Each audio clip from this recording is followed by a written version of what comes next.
Hello, hello, good good afternoon. Afternoon. Good afternoon everyone. आज हम second semester में जो टॉपिक्स अभी हम ऑनलाइन क्लासेस में पढ़ रहे हैं उनका क्वेश्चन पेपर सॉल्व करेंगे। कॉस्ट प्रोडक्शन, रेवेन्यू जो टॉपिक आप लोग पढ़ चुके हैं इनमें से मैंने एक पेपर रेडी किए हैं और मैं इन्हें आप सबके साथ शेयर कर रही हूँ। ये आपको एक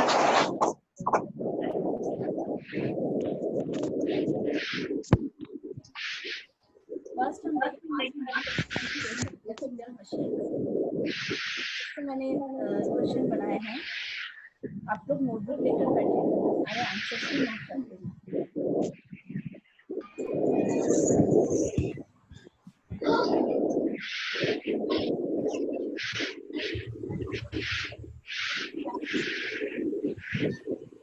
फर्स्ट क्वेश्चन है हमारा, if cutting machine is give accurate के साथ साथ चाहूंगी कौन से कटिंग मशीन है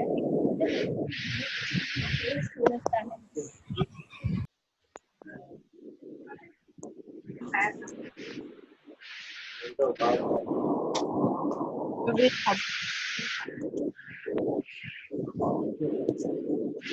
फर्स्ट क्वेश्चन है, which cutting machine is give most accurate shape. कौन सी कटिंग मशीन से सबसे एक्यूरेट शेप हमें मिलता है। यहाँ आपके पास ऑप्शन में है straight knife cutter, round knife cutter, die cutter and blend knife cutter. इसका आंसर जो है डाई कटर आएगा। क्यों? देखिए, स्ट्रेट नाइफ कटर जो होता है वो हमें मैनुअली उसे ऑपरेट करना होता है। इसमें स्ट्रेट ब्लेड होती है,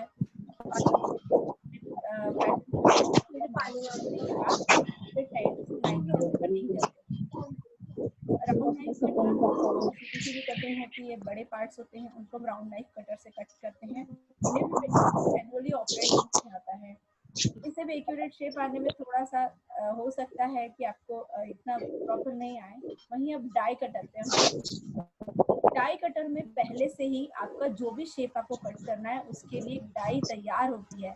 जस्ट आपको उस डाई के ऊपर कपड़े को रख के और कटिंग करना होता है।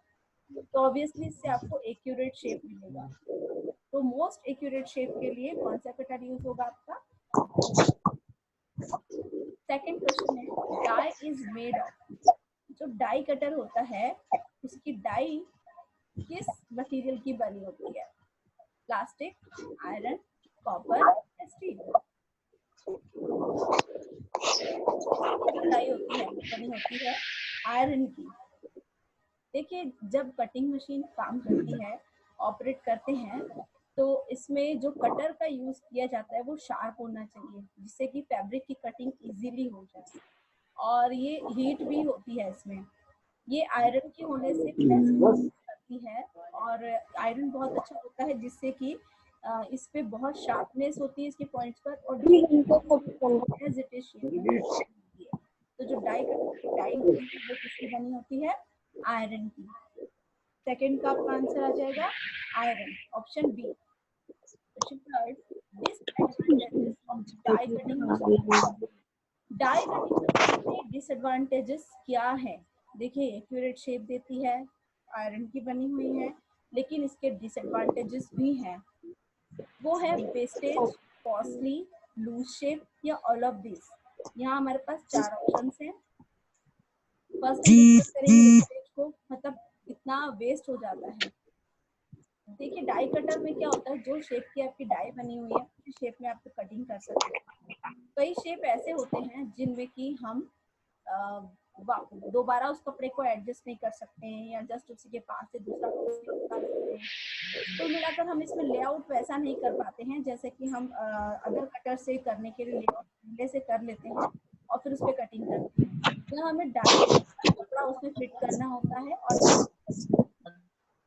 दूसरी बात, ये कॉस्टली भी बहुत होती है क्योंकि डाई कटिंग मशीन में आपको एक जैसे शेप की एक्यूरेट और बहुत शॉर्ट टाइम में मिल रही है, इसीलिए आपको ये कॉस्टली मिलती है। लूज शेप इसमें लूज हो जाता है, अगर आप तरीके से नहीं इसको यूज कर रहे हैं तो नहीं होता है। तो सकता है अगर आपने इसको प्रॉपर फिट नहीं किया है। अब इसमें आएगा ऑल ऑफ दिस, इसका आंसर जो आएगा ऑप्शन डी आएगा, मींस ऑल ऑफ दिस। क्यों? क्योंकि इसमें वेस्ट भी होता है, कॉस्टली भी बहुत होती है। कॉस्टली बहुत पड़ती है क्योंकि इसमें जो एक तरह की डाई है उसे एक ही जैसे शेप कटिंग होते हैं। हम मैम आवाज क्लियर नहीं आ रही है। अलग चाहिए और एक डाई से एक बार, इसलिए ये कॉस्टली पड़ती है क्योंकि हमें हर बार एक शेप के लिए नया डाई का यूज करना होता है। तो इसीलिए इसके जो डिसएडवांटेजेस है वो वेस्टेज, कॉस्टली भी है, और ऑप्शन आ जाएगा all of these.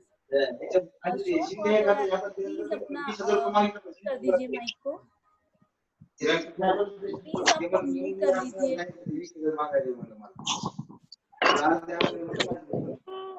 Now question number 4 are required for fusing के लिए कौन से पैरामीटर,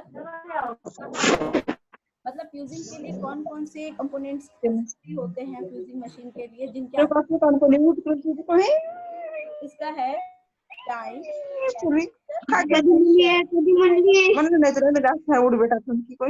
प्लीज आप अपना म्यूट कर दीजिए।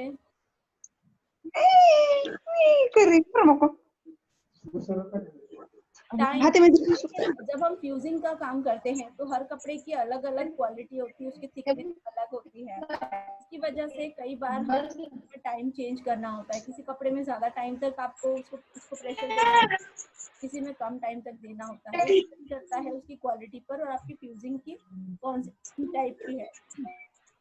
तो टाइम, टेम्परेचर भी डिपेंड करता है कपड़े की क्वालिटी के ऊपर। अलग अलग तरह के कपड़ों के अनुसार हमको टेम्परेचर मेंटेन करना होता है। तो time, temperature, both are required. फिर आपका प्रेशर, फ्यूजिंग के लिए प्रेशर बहुत इंपॉर्टेंट होता है। देखिए क्योंकि फ्यूजिंग हमें जो होती है ये इंटरलाइनिंग होता है, मेन कपड़ा और जो लाइनिंग होता है उन दोनों के बीच में हम फ्यूजिंग का यूज करते हैं, फ्यूजिंग को उस पर पेस्ट करने के लिए। अब फ्यूजिंग के लिए प्रेशर अगर जितना होगा और जितना प्रेशर से उसे दबाया जाएगा उतना अच्छा उसके ऊपर फ्यूजिंग का पेस्टिंग हो जाएगा। इसलिए टाइम, टेम्परेचर एंड प्रेशर, ये तीनों ही जो कंपोनेंट्स है, तीनों ही पैरामीटर जो हैं ये बहुत जरूरी होते हैं फ्यूजिंग के लिए। इसका आंसर भी डी आएगा। नेक्स्ट है, in which condition fusing is not done properly, किस कंडीशन में फ्यूजिंग प्रॉपरली नहीं हो पाती है? लेस टेम्परेचर पर, हाई टेम्परेचर पर, हीट सेटिंग पर या टाइम पर? इनमें से फ्यूजिंग के लिए लेस टेम्परेचर, अगर बहुत कम टेम्परेचर होगा तो आपकी फ्यूजिंग प्रॉपरली नहीं होगी। आप उसे फ्यूजिंग कर लेंगे, थोड़ी देर बाद ही वो निकलने लग जाएगा। क्यों? क्योंकि उसे टेम्परेचर प्रॉपर मिला नहीं है और उसमें जो एडेसिव यूज हुआ है, जो गम यूज करते हैं हम लोग फ्यूजिंग के लिए, वो उसके ऊपर पेस्ट नहीं हो पाया है और वो कपड़े से स्टिक नहीं हो पाता है। इस वजह से अगर लेस टेम्परेचर है तो आपकी फ्यूजिंग जो है वो प्रॉपरली नहीं हो पाएगी। इसका आंसर आएगा option A. Option A note कीजिए। Question number 6, A common type of fusing machine used in industry. Industries में सबसे कॉमनली यूज की जाने वाली मशीन कौन सी है? सबकी मोबाइल पड़ा, कॉमनली यूज की जाने वाली मशीन कौन सी है? Steam press fusing machine, flat bed fusing machine, continuous fusing machine and high frequency fusing machine. देखिए स्टीम प्रेस फ्यूजिंग मशीन तो ओल्ड हो चुकी है, बहुत आउटडेटेड हो गई है। इसका तिकडे खाली जाऊन मी लय मार दिन, मला तर डोकं लय गरम झालं बघ, तुम्ही सांगायला लागले। प्लीज अपना म्यूट कर लीजिए आप लोग माइक प्लीज। हो बड़ा प्रश्न चालू तो ठीक है। फ्लैट बेड फ्यूजिंग मशीन जो होती है ये इंडस्ट्री जाती है।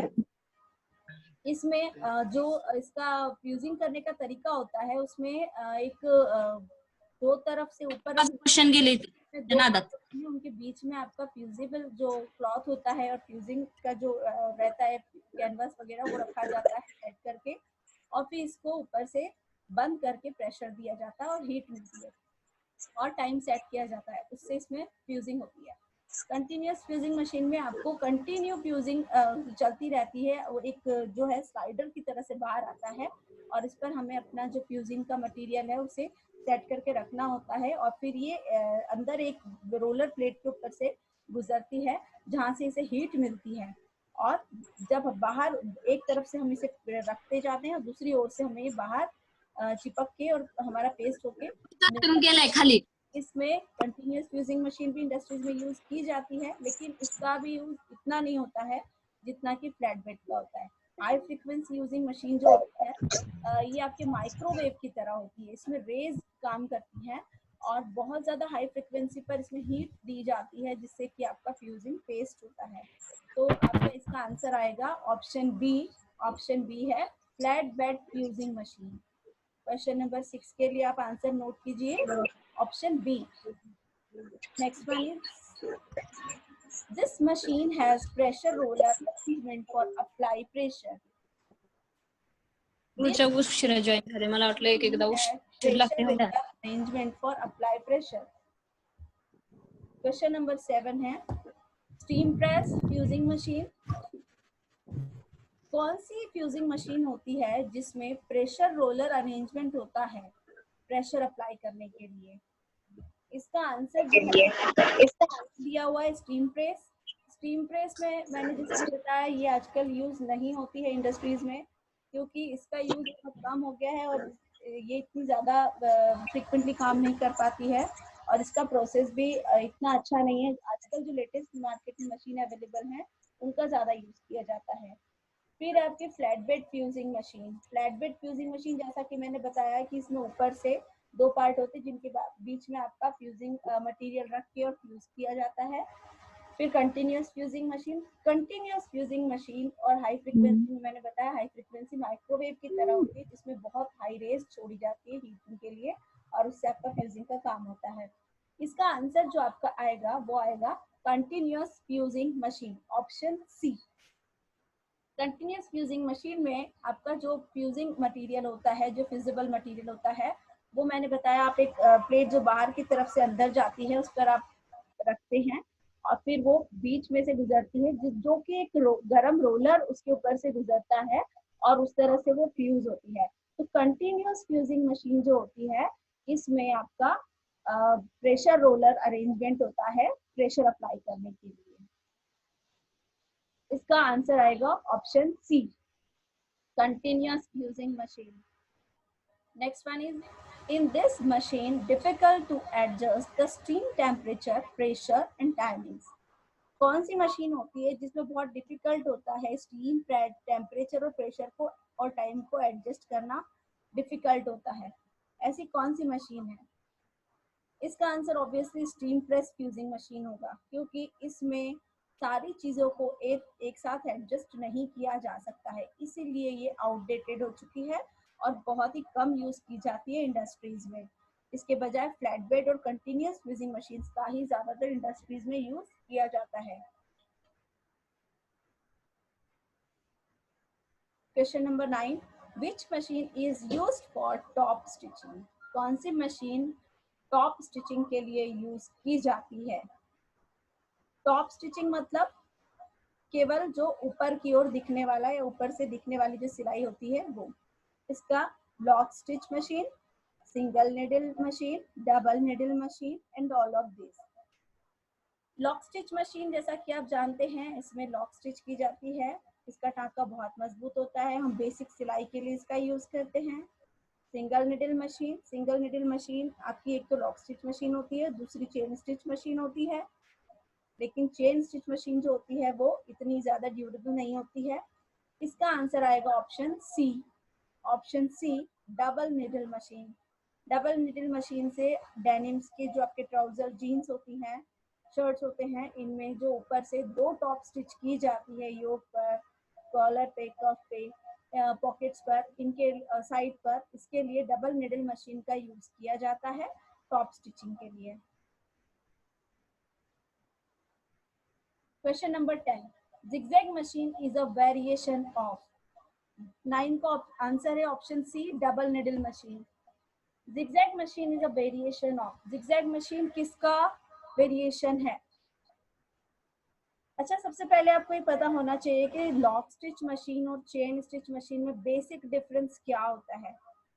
लॉक स्टिच मशीन जिसमें स्टिच लॉक होती है और चेन स्टिच मशीन जिसमें चेन के जरिए स्टिचिंग बनती है। लॉक स्टिच मशीन में सबसे बेहतर तरीका है इन्हें पहचानने का, लॉक स्टिच मशीन में बॉबिन का यूज किया जाता है, चेन स्टिच मशीन में बॉबिन नहीं होती है। लॉक स्टिच मशीन में बॉबिन होने से ऊपर और नीचे से दो धागे काम करते हैं और इनका मैकेनिज्म कुछ ऐसा होता है कि ऊपर से जब नीडल से धागा नीचे जाता है और जब बॉबिन का धागा नीडल ऊपर लेकर आती है और इस तरह से नीडल एक टाँका बनाती है जिससे बॉबिन के धागे से पैक किया जाता है और टाँका लॉक हो जाता है। ये बहुत मजबूत होता है। आपको इसमें अगर सिलाई खोलनी हो तो आपको दोनों ओर से एक एक बार स्टिच ओपन करनी होती है। इसीलिए लॉक स्टिच मशीन आपका मेन जो सिलाई के लिए यूज की जाती है। फिर चेन स्टिच मशीन में भी सिलाई होती है लेकिन उसमें जो है लूपर काम करता है, उनमें बॉबिन नहीं होती है, उनमें लूपर के जरिए जिस तरह से हम वीविंग और नीटिंग में डिफरेंस होता है। वीविंग में दो धागे चलते हैं, नीटिंग में एक चलता है। हम लोग फंदे बनाते हैं और उनको आगे आगे बढ़ाते हुए फिर हम बनाते जाते हैं। इसी तरह चेन स्टिच में भी लूपर होता है, लूप के साथ में आगे आगे की सिलाइयां बनती जाती हैं और इस तरह से लूप से एक स्टिच तैयार होती है। तो आपकी चेन स्टिच मशीन जिसमें बॉबिन नहीं लगती है, लॉक स्टिच मशीन जिसमें बॉबिन का यूज किया जाता है।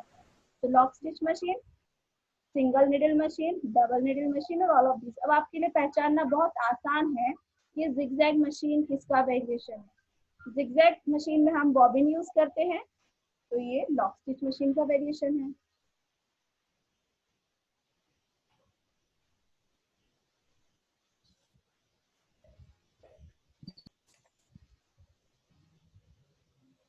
नेक्स्ट क्वेश्चन है इसी चैप्टर से, mass production special industrial machine से ही। Which machine is having various attachments for different uses? कौन सी मशीन होती है जिसमें अलग अलग तरह के अटैचमेंट्स अलग अलग उपयोग के लिए होते हैं। Bartack machine, button hole machine, jack machine या आईलेट मशीन। देखिए, बारटेक मशीन का काम होता है बारटेकिंग करना, बटन होल मशीन का काम होता है बटन होल बनाना, जिगजैग मशीन से जिगजैग सिलाई होती है। लेकिन इसमें इस तरह के एडजस्टमेंट होते हैं कि हम जिगजैग मशीन में अलग अलग तरह के टाँकों को लगा सकते हैं और इसमें हम अलग अलग अटैचमेंट्स का यूज करके इससे हम किनारों पर पीको कर सकते हैं, एम्ब्रॉयडरी कर सकते हैं। इसके अलावा हम इससे आपका जो फोल्डिंग का काम होता है किनारों पर वो भी कर सकते हैं। और ये हुई आपकी, इसका आंसर आपका होगा जिगजैग मशीन, क्योंकि जिगजैग मशीन में हम अलग अलग अटैचमेंट्स का यूज करके अलग अलग यूज करके। Hello ma'am, hello ma'am. Machine is on the place where more strength is needed to support extra load. कौन सी मशीन होती है जो कि ज्यादा स्ट्रेंथ देती है एक्स्ट्रा लोड के लिए सपोर्ट करने को? किस मशीन का यूज किया जाता है? जिन कपड़ों पर बहुत ज्यादा या कपड़ों के जिन पार्ट्स पर बहुत ज्यादा लोड पड़ता है उन्हें ज्यादा स्ट्रेंथ से स्टिच करने के लिए हम कौन सी मशीन का यूज करते हैं? बटन होल मशीन, इससे तो हम बटन लगाते हैं। बारटेक मशीन, बारटेक मशीन जो होती है आपके पॉकेट के किनारों पर जो बेल्ट के लुपर्स होते हैं ट्राउजर्स में, उन लुप्स के किनारों पर जो एक मोटी सी सिलाई लगी होती है, बहुत टाइट स्टिच होती है, क्लोज स्टिच होती है इसमें। और ये इनकी लेंथ ज़्यादा नहीं होती है, ये ज़्यादा 1/2 सेंटीमीटर तक की होती है, 1/2 से 1। और इतना ही इन्हें केवल जो किनारों पर जहाँ पर लोड पड़ता है, जैसे हम पॉकेट में हाथ डालते हैं तो वहाँ से उनके खींच कर फटने का डर होता है, तो उनके किनारों पर लुप्स जहाँ जिसमें बेल्ट लगाए जाते हैं उन लुप्स के दोनों साइड किनारों पर इनका यूज किया जाता है। तो बारटेक मशीन इसका आंसर होगा। इसका आंसर होगा ऑप्शन बी, बारटेक मशीन। जहाँ भी ज्यादा स्ट्रेंथ पड़ती है कपड़ों में उनमें एक्स्ट्रा सपोर्ट के लिए हम लोग बारटेक का यूज करते हैं। Third question is, where can we use bartack machine? Bartack machine का यूज हम कहाँ कहाँ कर सकते हैं?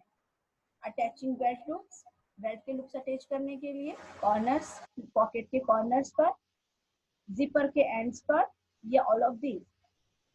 ये हम पॉकेट इसके लुप्स के बेल्ट के लुप्स पर अटैच करने के लिए भी यूज करते हैं, पॉकेट के कॉर्नर्स पर भी करते हैं, जिपर के एंड्स पर भी करते हैं ताकि वहां से आपका फ्लाई जो है वो फिक्स हो जाए और वो खुले नहीं।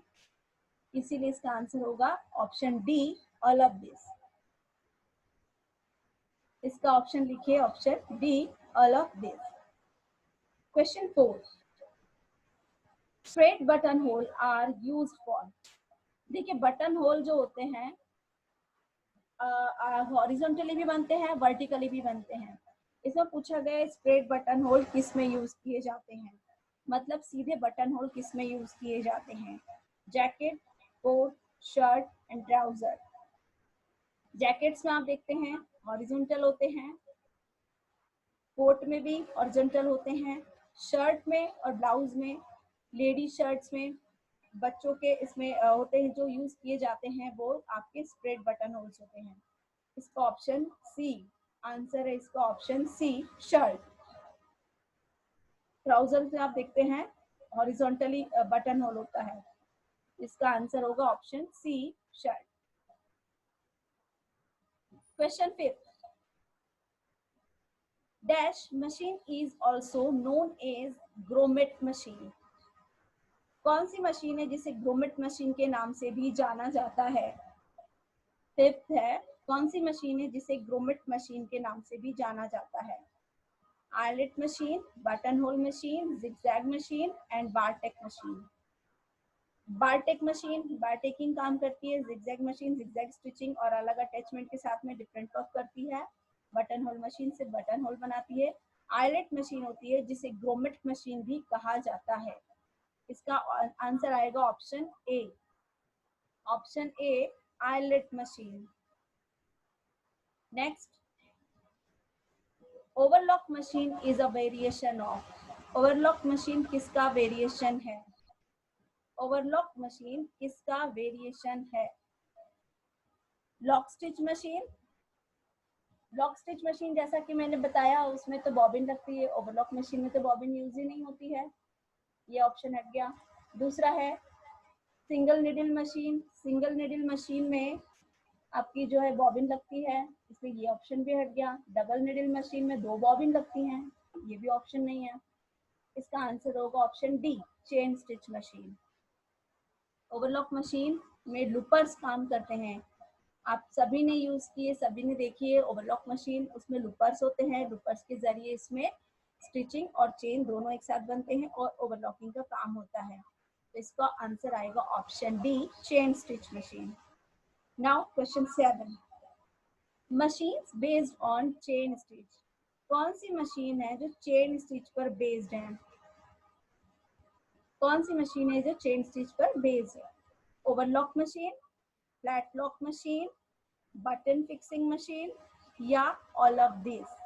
देखिए यहाँ है चेन स्टिच मतलब लूपर के साथ काम करने वाली, जिनमें बॉबिन नहीं होती है। तो ओवरलॉक मशीन में भी नहीं होती है, ये भी लूपर से काम करती है। फ्लैट लॉक में भी लूपर होते हैं, बटन फिक्सिंग में भी लूपर होते हैं।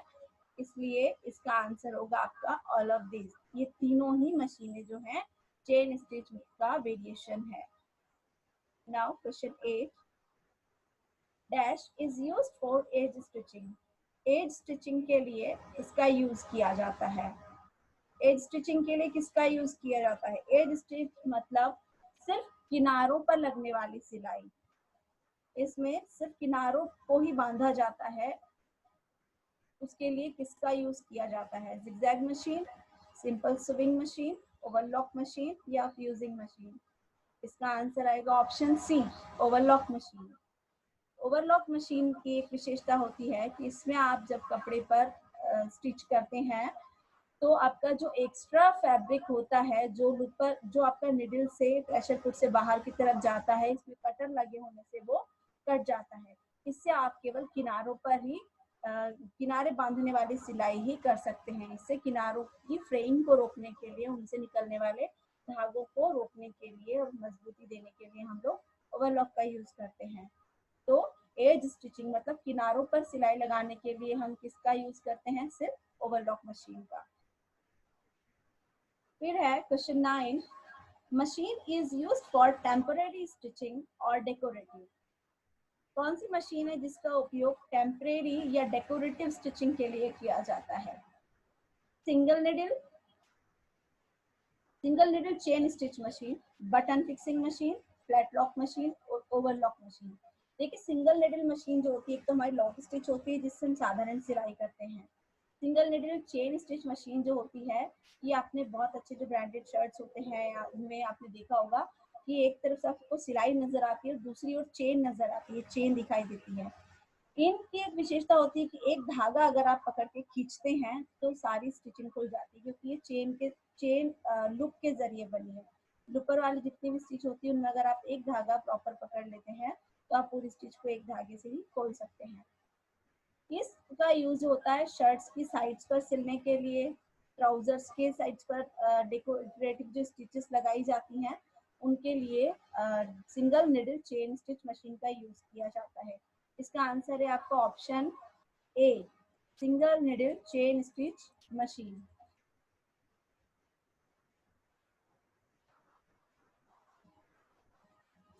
नेक्स्ट है question number 10, maximum thread can be used in overlock machine. Overlock machine में मैक्सिमम कितने थ्रेड आप यूज कर सकते हैं? ओवरलॉक मशीन देखिए, ओवरलॉक और इंटरलॉक दो मशीनें होती हैं, ये देखने में लगभग एक जैसी लगती हैं, लेकिन ओवरलॉक मशीन में आपकी दो निडल होती हैं, इसमें आपका सिलाई भी होती है और किनारों को भी बांधती जाती है। इंटरलॉक में केवल आपके जो अंदर के किनारे जो होते हैं केवल उन्हें बांधा जाता है। ये 4 थ्रेड भी होती है, 5 थ्रेड भी होती है, लेकिन जो लेटेस्ट मशीन है वो अब हम लोग यूज करते हैं 6 थ्रेड की। 6 थ्रेड मशीन जो है वो लेटेस्ट है और ओवरलॉक मशीन में मैक्सिमम आप जो धागे यूज कर सकते हैं वो होते हैं 6। कम कर सकते हैं लेकिन 6 से ज्यादा यूज हम नहीं कर सकते हैं, इसलिए इसका आंसर आएगा option B, 6 thread. Next question 11, which seam has same appearance both inside and outside। कौन सी स्टिच होती है जो अंदर और ऊपर और नीचे, मतलब अंदर की तरफ से और बाहर की तरफ से एक जैसी दिखाई देती है? ऐसी कौन सी सिलाई होती है जिसका सेम अपीयरेंस होता है, मतलब उल्टी ओर और सीधी ओर दोनों तरफ से एक जैसी दिखाई देती है? Flat lock stitching, overlock machine, button fixing machine या ऑल ऑफ दिस? अब आप देखिए इसमें फ्लैट लॉक मशीन क्या होती है। फ्लैट लॉक मशीन में आपके चेन लूप बनते जाते हैं और ये बोथ साइड मतलब दोनों तरफ इसमें एक जैसी सिलाई आती है। ओवरलॉक आप जानते हैं इसका सिर्फ किनारों पर यूज करते हैं, बटन फिक्सिंग का हम बटन फिक्स करने के लिए यूज करते हैं। इसका आंसर है option A, flat lock stitching, जो आगे और पीछे उल्टी तरफ से और सीधी तरफ से एक जैसी सिलाई दिखाई देती है। नेक्स्ट है which machine uses a curved needle. ऐसी कौन सी मशीन है जिसमें थोड़ी घुमावदार कर्व निडल का यूज किया जाता है? ऐसी कौन सी मशीन है जिसमें कर्व निडल यानी कि हल्की घुमावदार निडल का यूज किया जाता है? इसके ऑप्शन है feed of arm machine, flat lock machine, blind stitching machine and button fixing machine. Answer आएगा इसका फीड ऑफ आर्म नहीं है, फ्लैट लॉक मशीन नहीं है, ब्लाइंड स्टिच मतलब अंधी सिलाई, यानी इसमें क्या होता है ऊपर की तरफ से टाँका नजर नहीं, हेमिंग की तरह दिखाई देता है, बिल्कुल बारीक होता है और पीछे की साइड से पूरा टाँका दिखाई देता है। तो इसका आंसर आएगा option C, blind stitching machine. Blind stitching machine, इसमें घुमावदार निडल का यूज किया जाता है जिसकी हेल्प से आप जब टाँका बनाते हैं तो नीचे की तरफ से बिल्कुल बारीक एक या दो तार लेकर के निडल ऊपर आती है और बैक साइड से इसको पक्का करती है और इस तरह से आपकी ब्लाइंड स्टिचिंग मशीन से ये कर्व निडल का यूज किया जाता है। इसका आंसर है option C, blind stitching machine. Question 13, sewing machine is used to produce stitches which are not seen on the face side of fabric। Sewing machine is use to produce, ऐसी कौन सी सिलाई machine है जिसका उपयोग stitches which are not, जो ऊपर की तरफ मतलब सीधी तरफ फेस साइड पर दिखाई नहीं देता है कपड़े के लेकिन अंदर होता है, ऐसी कौन सी मशीन होती है जिससे इस तरह का टाँका प्रोड्यूस किया जाता है? इसका आंसर भी आपका ऑप्शन ए आएगा, sorry 13, Sewing machine is used to produce stitches which are not seen on the face side of the fabric. हाँ, blind stitching machine आएगा. इसका ऑप्शन है ए, ब्लाइंड स्टिचिंग मशीन. इसे ब्लाइंड स्टिचिंग मशीन इसीलिए कहा जाता है क्योंकि इसमें ऊपर की ओर सीधी तरफ से यानी कपड़े के टाका दिखाई नहीं देता है, इसलिए इसे हम ब्लाइंड स्टिचिंग मशीन कहते हैं. और इसमें यूज होने वाली नीडल जो होती है वो कर्व होती है, हल्की गोलाई लिए हुए होती है. नेक्स्ट है feed of arm machine contains instead of bobbin. Feed of arm machine जो होती है इसमें बॉबिन की जगह किसका यूज किया जाता है? इसका आंसर आएगा आपका लूपर. लूपर का यूज किया जाता है इसमें बॉबिन की जगह टाका बनाने के लिए. जिस तरह से हमारी लॉक स्टिच मशीन में ऊपर का धागा और नीचे का धागा बॉबिन के जरिए आता है, बॉबिन वाले धागे और ऊपर वाले धागे से मिलकर टाका बनता है, इसमें लूपर से जो है नीचे का थ्रेड आता है और उससे फिर आपका स्टिच तैयार होता है.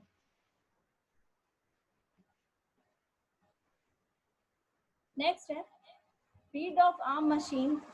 अच्छा, तो which machine is used in jeans pant in seam and in shirt side seam. कौन सी मशीन है जिसका यूज जीन्स पैंट के अंदर की तरफ की सिलाई इनसीम सिलाई में और शर्ट के साइड की सिलाई में यूज किया जाता है? अभी अभी शायद ये क्वेश्चन अलग तरीके से पूछा गया है. ऊपर भी ये क्वेश्चन घुमाकर कई तरह से पूछे जा सकते हैं. हम जितने भी क्वेश्चन अभी पढ़ रहे हैं इन सभी क्वेश्चन को हम डिफरेंट तरीके से भी प्रेजेंट कर सकते हैं. जो इसका आंसर है उसको हम क्वेश्चन बना सकते हैं और जो भी क्वेश्चन है उसको हम ऑप्शन में आंसर की जगह रख सकते हैं. इस बार फिर से रिपीट हो रहा है. Which machine is used in jeans pant in seam and in shirt side seam. Shirt की साइड सीम में और पैंट की इंसीम में यूज किया जाता है. Lock stitch machine, single needle machine, double needle machine या चेन स्टिच मशीन. इसका आंसर होगा option D, chain stitch machine.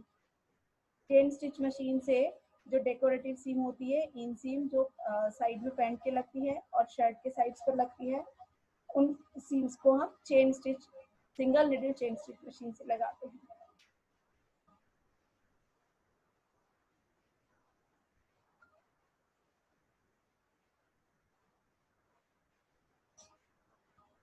अभी हमने नेक्स्ट चैप्टर लिया है ड्रैपिंग. ड्रैपिंग से अब हम कुछ क्वेश्चंस लेंगे. ये मैं सारे वही टॉपिक्स ले रही हूँ जो आप लोग ऑनलाइन क्लासेस में पहले से पढ़ चुके हैं. इसका क्वेश्चन फर्स्ट है, it is the technique to hang fabric on mannequin. Mannequin के ऊपर फैब्रिक को हैंग करने के लिए कौन सी टेक्निक का यूज किया जाता है?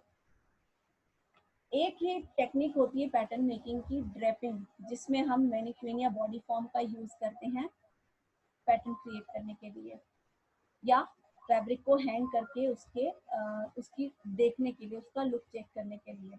इसका आंसर आएगा option A, draping. It is a technique to hang fabric on mannequin, draping. Next है draping is done on. Draping कौन से कपड़ों पर की जाती है? कौन से कपड़े का यूज किया जाता है ड्रेपिंग के लिए? कॉटन, सैटिन, मसलिन या नीटेड. देखिए कॉटन में तो ये विशेषता नहीं होती, कॉटन ऑलरेडी स्टिफ होता है. सैटिन जो होता है बहुत ज्यादा लॉइस्चर लिए होता है और उसका हम ड्रेपिंग में यूज नहीं कर सकते, कॉस्टली भी होता है और इसमें पिन लगाकर अगर हम ड्रेपिंग करेंगे तो इसके धागे खींचने का डर है. मसलिन का हम यूज करते हैं ड्रेपिंग के लिए. मसलिन जो होता है बेहद सिंपल, मतलब प्लेन वीव से बुना हुआ सिंपल सा एक कपड़ा होता है जो अलग अलग वेट में मिलता है और इससे ड्रेपिंग का काम किया जाता है. इस कपड़े की विशेषता होती है कि बहुत सॉफ्ट होता है, जिससे हम लोग इसे बॉडी फॉर्म के ऊपर अच्छी तरह से फिटिंग के लिए पिन लगाकर या इनको बाटिक कच्चा करके हम लोग इन्हें मसलिन को यूज करके ड्रेपिंग करते हैं और चेक करने के बाद विंग की प्रोसेस से हम इसके लिए पैटर्न बनाते हैं. नीटेड तो इसका आंसर होगा ही नहीं क्योंकि नीटेड जो होते हैं ऑलरेडी स्ट्रेचेबल होते हैं और उनका हम ड्रेपिंग में यूज नहीं करते हैं. मेन जो यूज किया जाता है फैब्रिक ड्रेपिंग के लिए वो होता है muslin. Third, pieces of muslin includes. Muslin का जो कपड़ा होता है उसमें क्या इंक्लूड रहता है? मेजरिंग, प्रेसिंग, ग्रेन लाइंस या ऑल ऑफ दिस? जब हम ड्रेपिंग के लिए मसलिन का कपड़ा लेते हैं तो हम उसे मेजर करके, ऐसा तो नहीं कि हम पूरा का पूरा कपड़ा उठाकर ड्रेपिंग करने लग जाएंगे।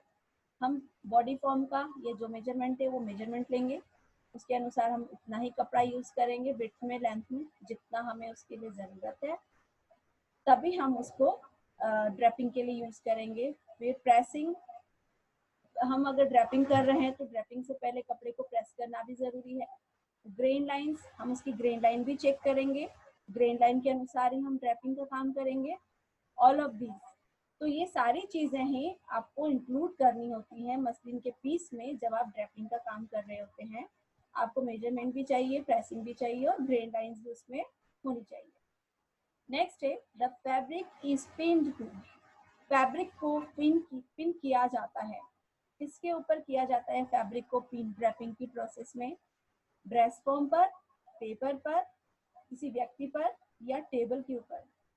इसका आंसर है ऑप्शन ए, ड्रेस फॉर्म। हम ड्रेपिंग के लिए ड्रेस फॉर्म का यूज करते हैं, उस पर मसलिन के फैब्रिक को पिनिंग करते हैं और चेक करते हैं, उसको ड्रेपिंग करके उसकी पैटर्न हम लोग रेडी करते हैं। इसका आंसर होगा आपका option A, on dress form. Question 5, when marking is finished then what will be done? जब मार्किंग फिनिश हो जाती है उसके बाद हम क्या करते हैं? आपने सभी ने ड्रेपिंग की क्लास अटेंड की है। ड्रेपिंग में सबसे पहले मसलिन का फैब्रिक प्रिपेयर करते हैं इन सबको लेके, उसके बाद हम उसे ड्रेस फॉर्म के ऊपर पिनिंग करते हैं। पिन करने के बाद जब हमें उसमें हम उससे सेटिस्फाइड होते हैं कि हाँ इसमें हमारी फिटिंग, डार्ट्स, सीम सब कुछ परफेक्ट आ रही है, तब हम ड्रेस फॉर्म के ऊपर ही चॉक से उसमें लाइंस ड्रॉ कर देते हैं। उन लाइंस को ड्रॉ करने के बाद हम उस ड्रेस फॉर्म से उस फैब्रिक को अलग करके और उसे बिछाते हैं, टेबल पर फ्लैट करके बिछाते हैं। और फिर जो लाइन हमने ड्रेस फॉर्म पर चॉक से बनाई है, ऑब्वियसली ड्रेस फॉर्म के ऊपर चॉक चलाया है तो एक जैसी लाइनें नहीं होती हैं।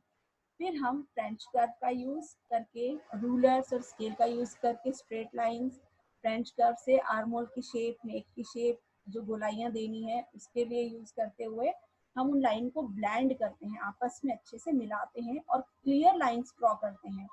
इस प्रोसेस को हम कहते हैं ड्राइंग। और इन लाइंस को ड्रॉ करने के बाद जो एक्स्ट्रा फैब्रिक होता है, इन लाइंस को ड्रॉ करके हमें फाइनल लाइन मिलती है।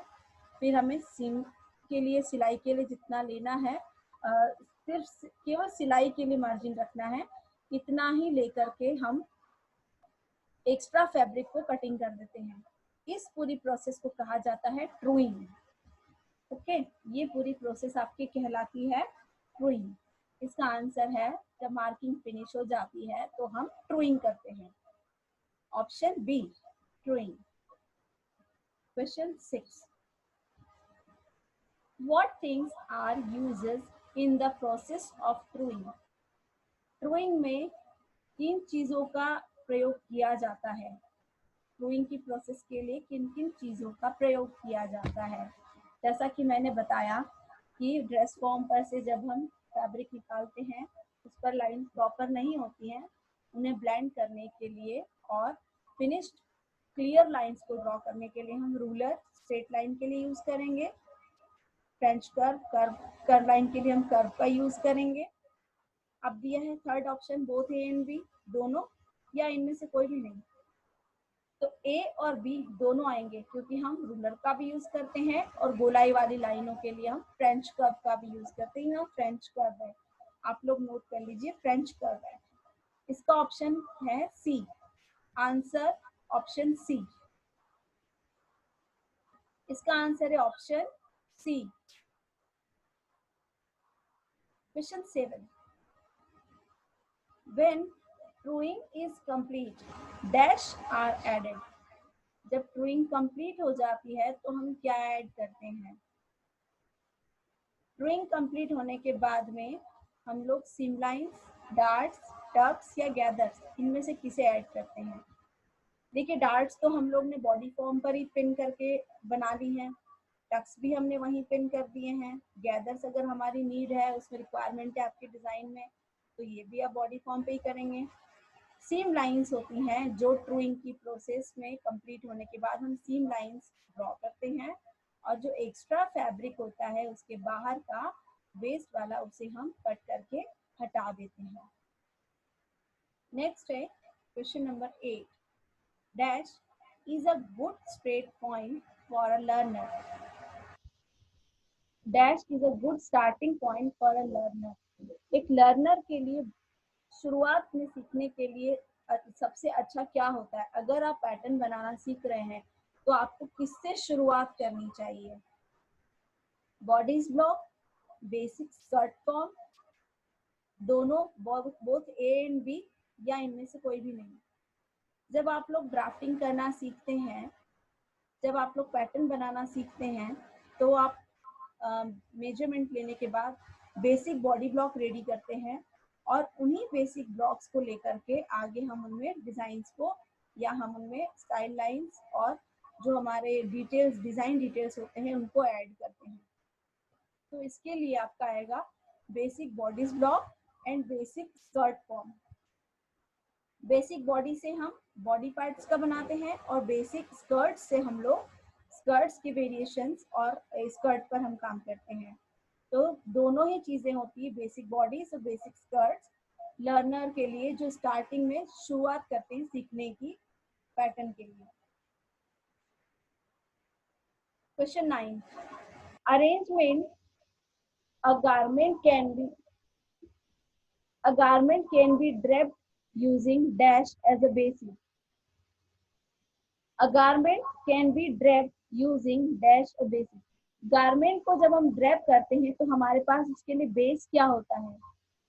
हम जब भी किसी गारमेंट के लिए ड्रेपिंग की प्रोसेस करते हैं तो उसके लिए हमारे पास कोई बेस होना चाहिए।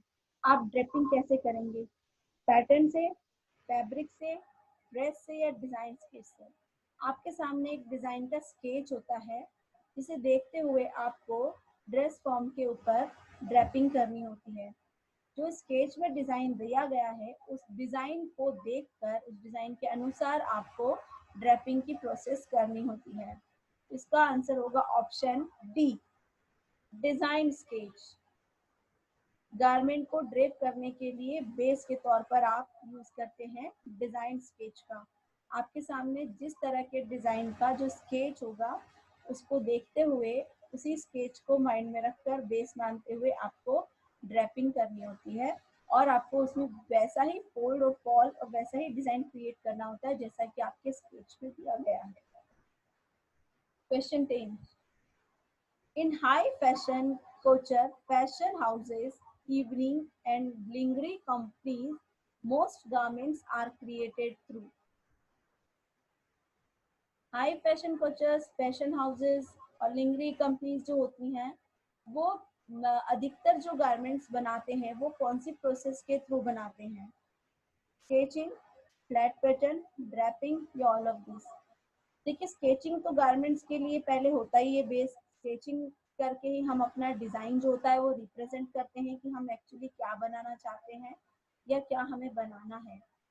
फ्लैट पैटर्न का यूज हम करते हैं, लेकिन फ्लैट पैटर्न में हम वो डिजाइन क्रिएट नहीं कर सकते जैसे कि हमने स्केच में दी है।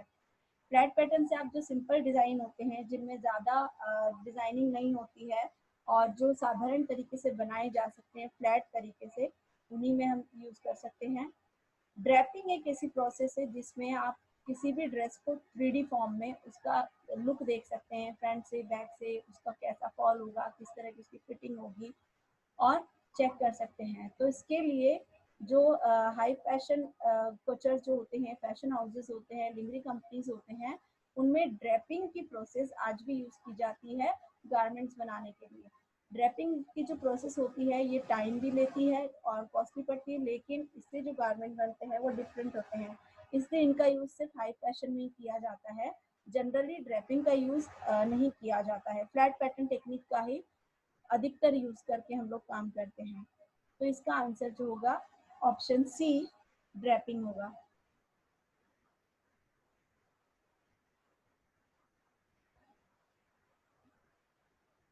ओके